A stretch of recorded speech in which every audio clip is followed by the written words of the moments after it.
la date qui vient d'être évoquée, est-ce que vous envisagez déjà d'autres actions après le 18 octobre, compte tenu du fait qu'on sera conduit de la discussion en commission avant même la séance publique et que donc il peut y avoir une modification du projet de loi jusqu'à début décembre. Donc est-ce que vous envisagez de continuer à poser sur le débat jusqu'à la fin de l'année avec d'autres dates? On s'inscrit dans la durée d'une manière générale, qu'il s'agisse de la question, des questions qui tournent autour du montant des pensions, de la hausse de la CSG et d'autres, mais également sur d'autres aspects. Donc, comme je l'ai précisé tout à l'heure dans l'avant-propos, on est dans l'unité depuis 4 ans et on va le rester pour de longues années. D'ailleurs, dans le paysage syndical français, c'est à observer et c'est extrêmement intéressant. Donc oui, il est prévu qu'on se retrouve après la manifestation du 18 octobre. Je crois que c'est le 5 novembre, pour apprécier la journée de mobilisation, mais aussi pour redonner des prolongements. Alors, il est trop tôt pour vous dire ce qu'on décidera à ce moment-là, mais c'est prévu. Ensemble solidaire UNRPA, personnes âgées, retraités et personnes âgées. Le gros problème que nous rencontrons sur le terrain avec, depuis aussi la suppression de la demi-part, la non-revalorisation des retraites, etc., nous avons dans notre association un comité solidarité vieillesse et les demandes d'aide explosent. Ce comité solidarité vieillesse ne fonctionne qu'avec des dons. Malheureusement, comme nos adhérents se paupérisent aussi, nous avons moins de dons et nous avons de plus en plus de difficultés à répondre aux demandes. Alors, quelles sont les demandes? Eh bien, des aides pour les lunettes, pour les appareils auditifs, etc. Et nos adhérents qui ont subi des inondations à répétition, par exemple, appel au secours pour des petits matériels et des choses comme ça.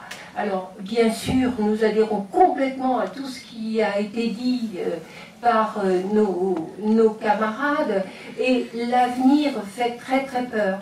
Et c'est sûr que nous, comme ça a été dit, 16 millions, un peu plus de retraités, et des personnes, pour beaucoup, qui se trouvent complètement isolées.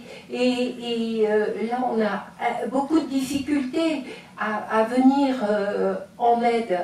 Donc, il n'y a que les pouvoirs publics et que le service public qui peut les aider, que ce soit dans un transport, pour ne serait-ce que pour aller à l'hôpital. On a parlé de la paysannerie tout à l'heure, mais tous les gens qui sont dans des tout petits bourgs, dans des tout petits villages et tout ça, c'est une catastrophe. Ils sont obligés de payer le taxi pour aller chez le médecin, puisqu'ils ne conduisent plus, ils sont âgés, etc. Et la condition des femmes est inextricable. J'ai plusieurs exemples, mais je ne veux pas monopoliser la parole, mais je peux vous assurer qu'il y a de quoi pleurer. En plus, parlons aussi des personnes qui viennent pour l'aide à domicile, qui font des kilomètres et des kilomètres à des prix, ils sont payés à l'heure, vraiment au SMIC. Le temps de déplacement d'une personne à une autre n'est pas pris en charge. Elles sont aussi, ces personnes, dans des conditions terribles. Et on peut se demander aussi quelles seront leurs retraites à ces personnes-là. Voilà, toutes les questions qui viennent à la suite de ce qu'on met en place contre les retraités et les personnes âgées. Vous avez eu le 3 octobre, il y a eu un rassemblement à la Bourse du Travail de Paris d'environ 200 camarades, c'était des délégations de province. Et lors des interventions, il y en a eu quelques-unes, pas mal, qui soulignait donc l'intérêt et l'importance de notre regroupement de 9 organisations depuis juin 2014, le fait qu'on faisait des manifestations tous les 6 mois pratiquement, hein, et que malgré ça, le gouvernement, les gouvernements restaient silencieux, et donc certaines interventions disant il faudrait qu'on change de braquet, les manifs on continue, les pétitions continuent, les lettres au président continuent, les audiences, les rencontres avec les parlementaires on continue, mais il faudrait changer de braquet. Et donc il y a cette idée, ça viendra des départements, ça viendra peut-être de la réunion de novembre entre nous, de proposer aussi d'autres actions, changeant de braquet. Nous, on a eu une assemblée générale des retraités de notre organisation hier. Ça a été abordé aussi par des camarades qui disent que quand on était en activité, on pouvait faire grève, on pouvait, bon, enfin, de mon époque, maintenant, séquestrer, occuper l'entreprise, séquestrer les patrons. Bon, ça nous arrivait de le faire dans notre génération. Maintenant, c'est plus difficile. C'est des retraités qui ont fait ça dans leur jeunesse, qui sont aujourd'hui, qui s'interrogent en disant qu'est-ce qu'on peut faire, et qui se disent aussi, quand on est retraité, on ne peut plus avoir de revenus sur salaire, hein, pour faire grève, puisqu'on a notre pension. Ils n'ont pas encore imaginé qu'on nous retienne sur notre pension quand on fait les manifs. Et puis, éventuellement, on ne peut pas être foutu dehors de l'entreprise, puisqu'on est déjà dehors de l'entreprise, donc l'imagination peut éclater chez les personnes retraitées. Ça veut dire quoi?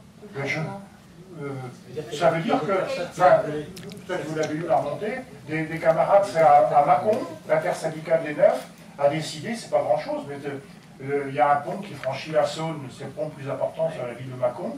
Ils ont décidé pour le 18 de faire un barrage filtrant. Et puis je sais pas quoi, est-ce qu'ils vont ramasser du pognon, je sais pas quoi. Si c'est des gens bien, ils les laissent passer, si c'est des gens pas bien, jusqu'au moment où les flics vont venir. Quand on n'est pas entendu depuis des années, parce qu'on parle du gouvernement de M. Macron et M. Philippe, mais c'était sensiblement la même chose avec le précédent, on n'est pas amnésique, hein, on ne peut pas procès simplement celui-là. Quand on n'est jamais entendu, il y a un risque de radicalité. Alors je vous rassure, en même temps, hein, les retraités ne sont pas des terroristes. Il ne faudrait pas qu'en plus, avec tous les mots dont on les affuble, qu'on leur colle celui-là.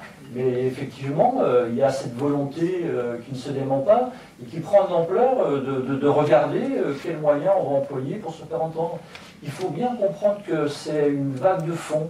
Je n'utiliserai pas encore le mot de tsunami social chez les retraités, mais on n'a pas observé ça depuis longtemps. Et à nous tous, on a l'expérience du syndicalisme retraité dans nos différentes organisations. Il faut bien comprendre que le mouvement social qui prend forme là, il est inédit. Et il ne lâchera pas, ce n'est pas quelque chose de sporadique qui sera terminé au soir du 18 octobre. Et ça, il faut que le gouvernement le comprenne. Sinon, il va se traiter cette gamelle-là jusqu'à la fin. Et il en payera après les conséquences. Loisirs Solidarité Retraitée, une assoce qui s'est jointe au NEF dès le départ, il y a 4 ans. Et d'abord me réjouir des associations qui nous rejoignent dans la protestation du 18, car c'est non seulement numériquement un progrès, mais me semble-t-il, politiquement au sens large du terme, un progrès aussi, et un progrès intéressant qui signifie la dimension. Quand on disait tout à l'heure, et c'était le questionnement, est-ce que la protestation augmente? Pour être tous les jours sur le terrain, c'est remarquable. Et non seulement c'est remarquable, mais il y a une véritable accélération. Quand on compare la protestation du mois de juin et aujourd'hui, ce que l'on vit quand on va discuter avec les gens autour de nous, on se rend compte combien cette protestation a pris de l'ampleur. A pris de l'ampleur. Quant à nous, organisme de loisirs, c'est sur l'isolement et sur l'isolement et sur la solitude des retraités. Mais diminuer le pouvoir d'achat des retraités de quelqu'un qui a 1 1500 euros, c'est le couper plus largement de la société elle-même, de ses amis, des rencontres, de sa famille. Imaginons des grands-parents qui ont leurs petits-enfants, s'ils ne sont pas en capacité de répondre à leurs besoins, de les amener, de se promener avec eux, etc., c'est contribuer à cette poursuite de la solitude des retraités. Et c'est un élément quand même excessivement important. Dernière chose, quand on dit 24% de la population, mais on peut dire aussi mais 33% de l'électorat en France, et pas loin de 45% des gens qui votent à mesure où les retraités sont parmi les catégories qui votent le plus largement. Donc, on a besoin, oui, de s'occuper de nous, car nous sommes un enjeu important sur le plan économique, certes, mais aussi sur le plan politique. Vous lire, parce qu'on a le projet de loi de financement de la sécurité sociale. Donc, les 0,3%, c'est bien écrit au titre de 2019 par dérogation à l'article L161-25 du Code de la sécurité sociale. Le montant des prestations à plafond de ressources relevant de cet article sont revalorisés à 0,3%. Donc, c'est bien un article dérogatoire qui va être introduit dans la loi. Ce que sont les retraités. Dans l'esprit du Premier ministre, lorsqu'il a parlé de cette revalorisation dans le journal du dimanche, du 26 août, il a parlé des pensions de retraite en parlant d'une allocation sociale. Faut faire la pension de retraite n'est pas une allocation sociale, c'est un droit lié au travail, lié aux cotisations versées, lié aux richesses produites tout au long de la carrière. Ça n'a rien à voir. L'allocation sociale, ça existe, c'est ce qu'on appelle le minimum vieillesse. Dire pour ceux qui n'ont vraiment rien lorsqu'ils passent à un âge avancé, pardon. Mais la pension de retraite, c'est un droit. Donc il y a là un changement de nature qui est très important, parce que quand le président de la République nous dit « je veux favoriser le travail », c'est ça, c'est ce qu'il nous répète constamment. Rappelons-lui quand même qu'un retraité, c'est d'abord et avant tout quelqu'un qui a travaillé 42 ans. Et qu'à un moment donné, la société a estimé qu'il avait suffisamment travaillé, mais qu'il avait le droit de continuer à vivre, et que donc il serait retraité, et qu'il pouvait garder son pouvoir d'achat tel qu'il l'avait. C'est ça la conception de la société. Ou alors, si je l'écoute et je vais jusqu'au bout, mais travaillons jusqu'à la mort, comme au 19e siècle. Si effectivement on n'est favorisé que si on travaille, travaillons jusqu'à la mort. Si c'est ça la société qu'on nous prépare,